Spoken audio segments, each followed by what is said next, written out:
दोस्तों जीएसटी के दो बहुत ही इंपॉर्टेंट अपडेट आपके साथ इस वीडियो में डिस्कस करने जा रही हूँ। तो चलिए वीडियो को करते हैं स्टार्ट। अभी तक अगर आपने चैनल को सब्सक्राइब नहीं किया है तो पहले सब्सक्राइब कर लीजिए। पहला जो इम्पोर्टेंट अपडेट है वो ट्वीट किया गया है सीए बिमल जैन जी के द्वारा। इसमें उन्होंने बोला है कि आपके जो इनपुट या सजेशन है वो मांगे गए हैं economic advisory council to the prime minister के द्वारा। जी हाँ, economic advisory council to the prime minister के द्वारा ये जो सजेशन मांगे गए हैं किस मैटर पर मांगे गए हैं पहले वो देख लेते हैं। Procedural issues with respect to GST faced by taxpayers and suggestion. कोई प्रोसीजरल इश्यूज अगर आप फेस कर रहे हैं जीएसटी के अंदर तो वो साथ में सजेशन आपके compliance burden related issue, GST compliance burden से रिलेटेड अगर आपके कोई इश्यूज हैं तो वो आप मेल कर सकते हैं। मेल आईडी आपको स्क्रीन पर दिखाई दे रही होगी। तो economic advisory council to the prime minister के द्वारा ये सजेशन मांगे गए हैं, तो आप अपने इनपुट एंड सजेशन इस मेल आईडी पर दे सकते हैं। नेक्स्ट जो हमारा इम्पॉर्टेंट अपडेट है दोस्तों वो बहुत ही डिमांडिंग अपडेट है।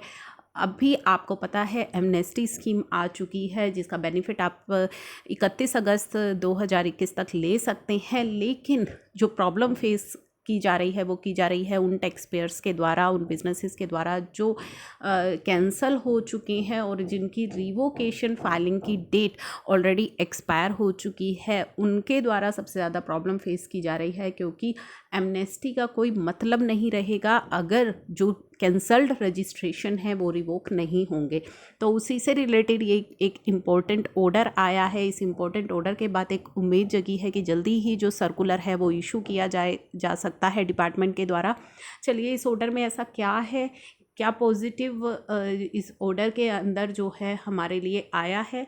तो ये बेसिकली जो ऑर्डर है इसमें बताया गया है मिस्टर सुनील मिश्रा जो कि लर्न एडिशनल स्टैंडिंग काउंसिल है अपोजिट पार्टी के, appearing as an advocate, state that as long as delay in filing the revocation application is condoned and provided that petitioner comply with all the requirement of paying the tax, interest, late fee, penalty, etc. due, the 3B return form filed by the petitioner will be accepted by the opposite parties। तो इसके अंदर बताया गया है अगर petitioner जो है वो सारी रिक्वायरमेंट्स पूरी कर देता है, अपने पूरा टैक्स पे कर देता है, जो भी ड्यू है, इंटरेस्ट जो भी 3B की लेट फाइलिंग पर उसका बनता है, लेट फी जो लगाई गई है, पेनल्टी लगाई गई है, तो ये सारे अगर चीज़ें कर लेता है, सारी रिक्वायरमेंट्स कर लेता है, पे कर देता है सब कुछ due, the 3B return form filed by the petitioner वो एक्सेप्ट की जाएगी बाय द अपोजिट पार्टी, यानी कि डिपार्टमेंट के द्वारा ये चीज़ें उसकी एक्सेप्ट की जाएंगी।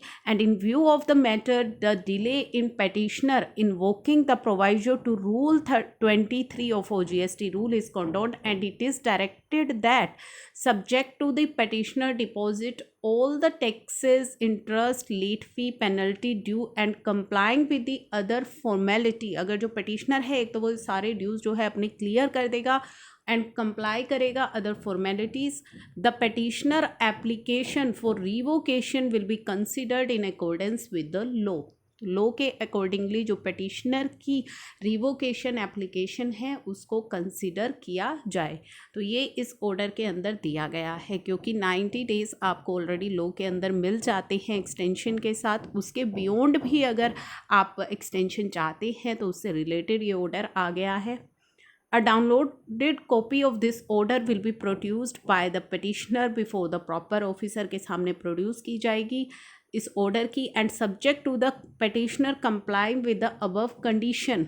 और जब ये petitioner इन अबव कंडीशन को कंप्लाई कर लेगा, जो प्रॉपर ऑफिसर है विल ओपन द पोर्टल, वो पोर्टल को ओपन करेगा to enable the petitioner to file the GST return, कि जो उसकी रिवोकेशन होने के बाद जो उसकी पेंडिंग रिटर्न होंगी वो उन्हें फाइल कर सके।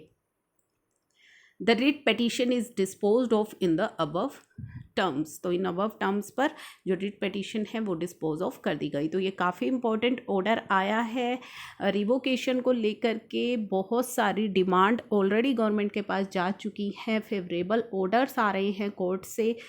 इन सभी चीज़ों को ध्यान में रखते हुए ऐसा लग रहा है कि अब डिपार्टमेंट जल्दी ही आपको कोई नोटिफिकेशन, सर्कुलर या प्रेस रिलीज़ ला करके रिवोकेशन अलाउ कर सकता है। जीएसटी एमनेस्टी के लिए कुछ ही दिन बचे हैं और अब तक ये रिवोकेशन का ऑर्डर आ जाना चाहिए था, जिसमें काफ़ी डिले हो रहा है। तो आई होप कि डिपार्टमेंट जो है इस रिक्वेस्ट को एक्सेप्ट करे और जल्दी से जल्दी रिवोकेशन को अलाउ करे, ताकि जो टैक्स पेयर्स इसका बेनिफिट नहीं ले पा रहे हैं एमनेस्टी का, वो इसका बेनिफिट ले पाएँ। अदरवाइज़ एमनेस्टी स्कीम जो है वो यूज़लेस हो जाएगी। तो चलिए इसी इम्पॉर्टेंट इन्फॉर्मेशन के साथ मैं इस वीडियो को क्लोज़ कर रही हूँ। नेक्स्ट कोई इम्पॉर्टेंट अपडेट अगर आता है वो मैं आपके साथ शेयर करूँगी। तब तक के लिए आप चैनल को सब्सक्राइब कर लीजिए।